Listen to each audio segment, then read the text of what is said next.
Next comment comes from Evan Flo. He says, "Hi, Bandrew. Deeply appreciate your comments about making content because you love to make content and not in the pursuit of views, money, followers. I have seen a handful of talented people get frustrated and rage quit because the first episode of their hastily made and poorly conceived podcast didn't get 10,000 views overnight. I've also seen projects never get started because a split sheet to divvy up the millions of YouTube dollars couldn't be agreed upon. Lol. One of the oft unspoken benefits of having a small channel is that you can make mistakes and experiment and no one will see. I find this comforting." Evan, thank you very much for the comment. I really do appreciate it, as I tap ever so slightly and lightly on my trackpad, and it sounds as though I am punching the microphone.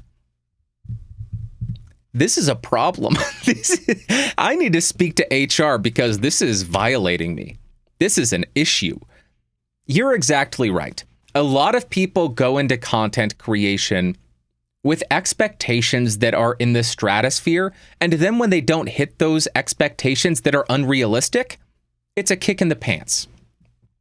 I think we really get to see who is doing it for the right reasons when that occurs.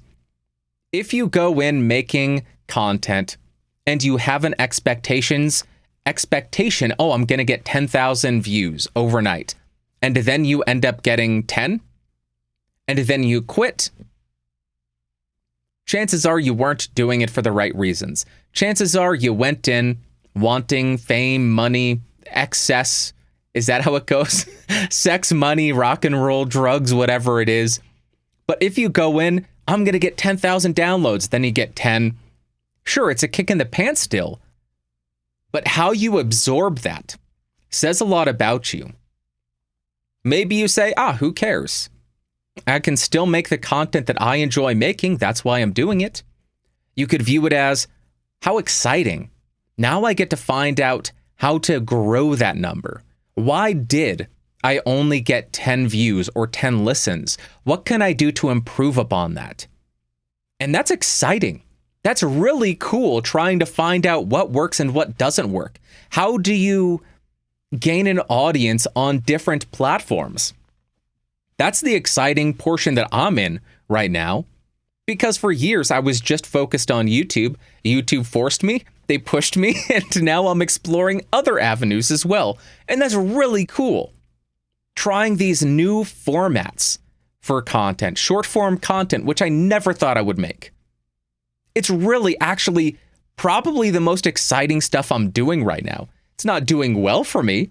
I don't care. It's something new and refreshing, and I get to learn all new stuff. How do I make a fully fledged idea in 60 seconds or less? It's surprisingly difficult, but god darn it, is that not fun? So I think you are exactly right. And as far as the not having all of the mistakes seen, 100%. That's why a lot of people have commented, oh, you get so few listens on your podcast. Yes, I don't want a massive audience on here because what I believe in responsibility of platform. I've talked about this over the years. I believe that as your audience grows, you have a growing obligation to ensure what you're saying is accurate, correct, not misleading, so on and so forth.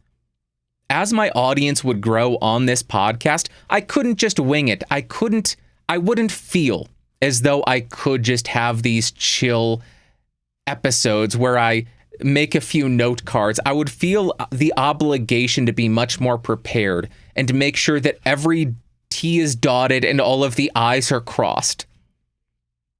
I did that intentionally to make a point. So I agree. Not having a massive audience is freeing. For a while, that's why I was publishing to Podcastage 2. And I was having a lot more fun publishing to Podcastage 2 as opposed to the main channel, because it had under 10,000 subscribers, and I felt a lot less pressure. I could throw out an idea and see if it worked, to see what people's thoughts were. Some of those videos that I published to Podcastage 2, I really wish I had published to the main channel because I still think they're great.